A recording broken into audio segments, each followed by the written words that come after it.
দেখতে ভালো লাগে, আরও নানান ধরনের কারণেও কিন্তু গাছপালা ভালো লাগে আমাদের সকলের কাছে।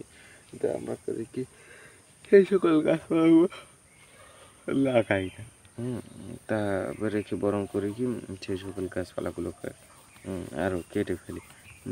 এই গাছপালা কাটার ফলে দেখা যায় যে আমাদের পরিবেশটা ধ্বংস হয়ে যায়, কিংবা নষ্ট হয়ে যায়।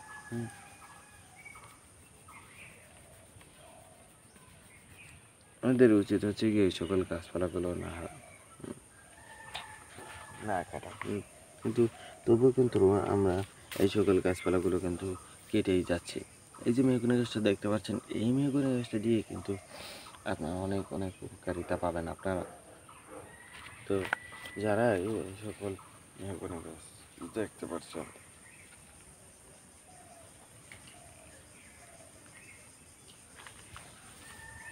তাদের কাছে কিন্তু মোটামুটি কিন্তু ভালোই লাগে জিনিসগুলো।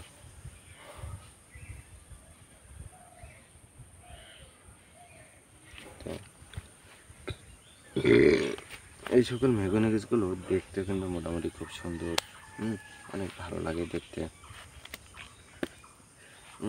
আরও কিন্তু নানান কারণ কিংবা রয়েছে এই মেহগনি গাছগুলো দেখতে সুন্দর, এমনিতে ভালো, আরও নানান কারণেও ভালো লাগে, ঠিক আছে। তো আমরা সকলেই চেষ্টা করবো হচ্ছে কি এই সকল মেহগনি গাছগুলো লাগাতে, এই যে মেহগনি গাছগুলো এগুলো লাগাতে।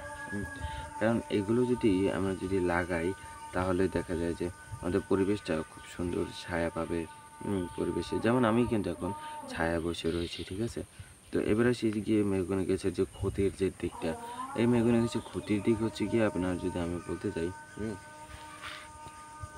তাহলে সেই ক্ষতির দিকটা হচ্ছে গিয়ে আপনার মেহগনি গাছের এই পাতাগুলো যদি কোনো পুকুরের পাড়ে যদি থাকে মেহগনি গাছটা, তাহলে পাতাগুলো এই শীতের সেই সময় ঝরে পড়ে পুকুরে পানিতে পড়ে পানিতে পচে পানিটাকে নষ্ট করে দিয়ে পানি পচে যাবে।